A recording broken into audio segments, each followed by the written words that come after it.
पढ़ा हुआ आप याद नहीं रख पाते तो ये वीडियो आपके लिए बहुत हेल्पफुल होने वाला है। हमें पढ़ा हुआ याद नहीं रहता, स्पेशली एग्जाम के टाइम में हम पढ़ते तो बहुत कुछ है पर हमें एग्जाम में कुछ याद नहीं आता क्योंकि हम उसे भूल चुके होते हैं। हमारा दिमाग पढ़ी हुई इन्फॉर्मेशन को थोड़े टाइम बाद इरेज कर देता है।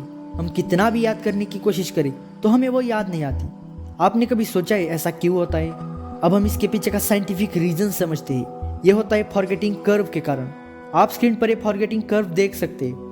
हमें पढ़ने के बाद इमीडिएटली 100% याद होता है, 20 मिनट बाद 58% और 1 घंटे बाद 44% याद रहता है और 1 महीने बाद हमें सिर्फ 21% याद रहता है। इसे जर्मन साइंटिस्ट ने 1885 में डिस्कवर किया था। अब इसका सोल्यूशन क्या है? आप जब भी कोई टॉपिक पढ़ोगे तो उसका पहला रिवीजन 3 दिन बाद करना है, दूसरा 7 दिन बाद और तीसरा 15 दिन बाद। इससे आपको पढ़ा हुआ टॉपिक याद रहेगा।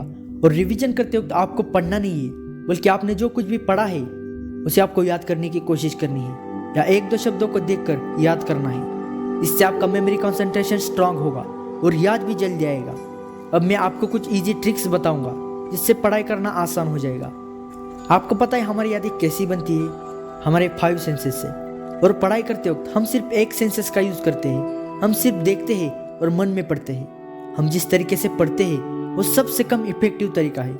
इसमें हमारा बहुत टाइम जाता है और हमें बहुत ही कम रिजल्ट मिलते हैं। ऐसा मैं नहीं, साइंटिस्ट कहते हैं। जो इन्फॉर्मेशन इंटरेस्टिंग नहीं होती उसे हमारा दिमाग भूल जाता है और हम जिस तरीके से पढ़ते हैं वो तरीका पढ़ाई को बहुत बोरिंग बना देता है। ब्रेन रूल्स इस बुक में लिखा है कि हम जितने ज़्यादा सेंसेस का इस्तेमाल करते हैं उतने ही ज़्यादा अच्छे से हमारे दिमाग में इंफॉर्मेशन स्टोर होगी और वो लॉन्ग टर्म तक हमें याद रहेगी। आपको याद है बचपन में हमें पोएम सिखाई थी, head shoulder knees and toes या जॉनी जॉनी यस पप्पा ईटिंग शुगर नो पप्पा। वो आपको आज भी याद है क्योंकि वो हमें बहुत इंटरेस्टिंग तरीके से सिखाई थी। ऐसे ही आपको जो पढ़ना है या जो भी कॉन्सेप्ट आपको मुश्किल लगता है उसका कोई गाना या जिंगल तैयार कीजिए। जैसे कि फर्स्ट ब्लॉक एलिमेंट को याद रखने के लिए एक सेंटेंस है, हेलिना की रब से फरियाद। हे का होता है हाइड्रोजन, ली का लिथियम, ना का सोडियम, की का पोटेशियम, रब का रुबेडियम, से का सेसियम और फरियाद का फ्रेंसियम। ऐसे ही पूरे पीरियोडिक टेबल को याद रखने के लिए सिंपल ट्रिक्स या सेंटेंस आपको गूगल पर मिल जाएंगे। और सिर्फ पीरियोडिक टेबल ही नहीं, आपको कोई भी फार्मूला याद रखना हो या किसी इंपॉर्टेंट क्वेश्चन का आंसर याद रखना हो या कोई डिफिकल्ट डेफिनेशन आपको याद रखनी हो, सभी की इजी ट्रिक्स आपको गूगल पर मिल जाएंगी। बस आपको ढूंढना पड़ेगा। और अगर किसी चीज़ की इजी ट्रिक्स नहीं मिली तो उसे आप तैयार कीजिए। जैसे कि गोल्ड का मेल्टिंग पॉइंट होता है 1064 डिग्री सेल्सियस।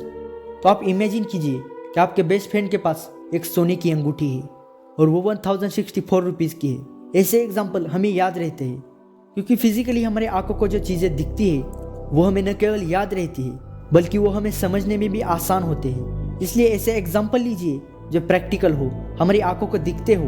ऐसे एग्जाम्पल तैयार करने में थोड़ा टाइम जाएगा पर आप इसे जिंदगी भर नहीं भूलोगे। और ब्रेन रूल्स बुक में एक रूल बताया है विजन के बारे में कि हम जो भी सुनते हैं पढ़ते हैं वो हम भूल सकते हैं पर हम जो देखते हैं उसे हम जल्दी नहीं भूलते। जैसे कि MS धोनी की बायोग्राफी या कारगिल वॉर की हिस्ट्री हमने पढ़ी या सुनी होती तो आज वो हमें याद नहीं होती, पर हमने MS धोनी या कारगिल वॉर पर बहुत सी मूवी को मोबाइल पर टीवी पर देखा है, इसलिए हमें वह आज भी याद है। और हम मोबाइल में जो कुछ भी देखते हैं वो हमें लंबे टाइम तक याद रहता है। और आज के टाइम में बहुत से ऐसे टीचर्स हैं जो हमें 3D एनिमेशन के जरिए या प्रैक्टिकली एक्सपेरिमेंट करके मुश्किल से मुश्किल कॉन्सेप्ट को आसानी से सिखाते हैं और वो भी फ्री आपके मोबाइल में। 3D एनिमेशन को या एक्सपेरिमेंट को हम अपने आंखों से देख सकते हैं और जिसे हम देख सकते हैं उसे हम जल्दी नहीं भूलते। इसलिए मोबाइल को ज़्यादातर पढ़ने के लिए यूज़ कीजिए। और पढ़ा हुआ लंबे समय तक याद रखना है तो हमें कॉन्सेंट्रेट होकर पढ़ने की ज़रूरत है। और 2022 में हमारे इलेक्ट्रॉनिक्स राज्य मंत्री और IT राजीव चंद्रशेखर जी ने 60 से ज़्यादा स्कूल में सर्वे किया था कॉन्सेंट्रेट के ऊपर। उसमें पता चला है कि 100% में से लगभग 37 से भी ज़्यादा स्टूडेंट की कॉन्सेंट्रेशन करने की पावर बहुत ही कम हो गई है। और इसका रीज़न बताया है मोबाइल को। हम मोबाइल में शॉर्ट वीडियो देखते हैं, इसकी वजह से कॉन्सेंट्रेशन पावर बहुत ही शॉर्ट हो गई है।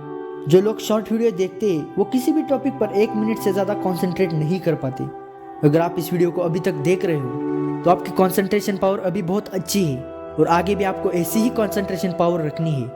तो शॉर्ट वीडियो से, इंस्टाग्राम से दूर रहिए और अगर देखने ही है तो लॉन्ग वीडियो देखिए। इससे आपका कॉन्सेंट्रेशन तो वीक नहीं होगा। और यूट्यूब पर आपको बहुत से स्टडी म्यूजिक मिल जाएंगे, उसे आप पढ़ाई करते वक्त सुनिए। वो म्यूजिक आपकी कॉन्सेंट्रेशन को नेक्स्ट लेवल तक ले जाएंगे। और साइंटिस्ट ने भी ये प्रूव किया है कि हम सॉफ्ट म्यूजिक सुनते हैं तो हम फ्रेश फील करते हैं, हैप्पी फील करते हैं। इसमें हम जब पढ़ते हैं वो हमें ज़रूर याद रहेगा। आप एक बार ट्राई करके तो देखो, इसका अलग ही मज़ा है। और जब भी आप पढ़ाई करोगे तब पोमोडोरो टेक्निक का यूज़ कीजिए। इसमें आधे घंटे का एक पोमोडोरो होता है। पहले 25 मिनट आपको पढ़ाई करनी है और लास्ट के 5 मिनट ब्रेक लेना है। ये टेक्निक बहुत इफेक्टिव है। आपको प्ले स्टोर में बहुत से पोमोडोरो के ऐप मिल जाएंगे, उसमें से कोई भी एक ले लीजिए। इसमें 25 मिनट आपको कंसंट्रेट होकर पढ़ना होता है और पढ़ाई को छोड़कर बाकी सब काम को आपको 5 मिनट के ब्रेक में करना है। और पढ़ाई करते वक्त आपको किसी भी चीज़ के बारे में सोचना नहीं है। कोई भी विचार मन में आए तो 5 मिनट के ब्रेक में उसके बारे में सोचिए। और जब आप पोमोडोरो टेक्निक का यूज़ करोगे तब आपको पता चलेगा हमारा टाइम कितना जल्दी गुजरता है। और जिन्होंने पोमोडोरो टेक्निक यूज़ की है उन लोगों ने कहा है कि हम 1-2 पोमोडोरो कंप्लीट करते हैं तब हम और एक्साइटेड होते हैं। हमें बार बार पोमोडोरो कंप्लीट करने का मन करता है और हमें आलस भी नहीं आता, क्योंकि 25 मिनट बाद हमें 5 मिनट का ब्रेक मिलता है। उसमें हम फ्रेश हो सकते हैं या मोटिवेशनल वीडियो देख सकते हैं। और जब भी 5 मिनट का ब्रेक आएगा तो आपको लगेगा कब ये ब्रेक खत्म होता है और कब हम पढ़ाई करने बैठते हैं। ये टेक्निक आपको बहुत अच्छी लगेगी। और आपको याददाश्त बढ़ानी है तो अच्छी नींद लीजिए, अच्छा खाना खाइए और सुबह कम से कम 10 से 15 मिनट तो वर्कआउट कीजिए, क्योंकि इसका भी बहुत बड़ा रोल है मेमोरी पावर को बढ़ाने के लिए। अब आपको बहुत सारी इन्फॉर्मेशन मिल गई होगी हमारी मेमोरी को स्ट्रांग बनाने के लिए। तो बताई हुई ट्रिक्स टेक्निक्स यूज़ कीजिए और पढ़ाई को आसान बनाइए।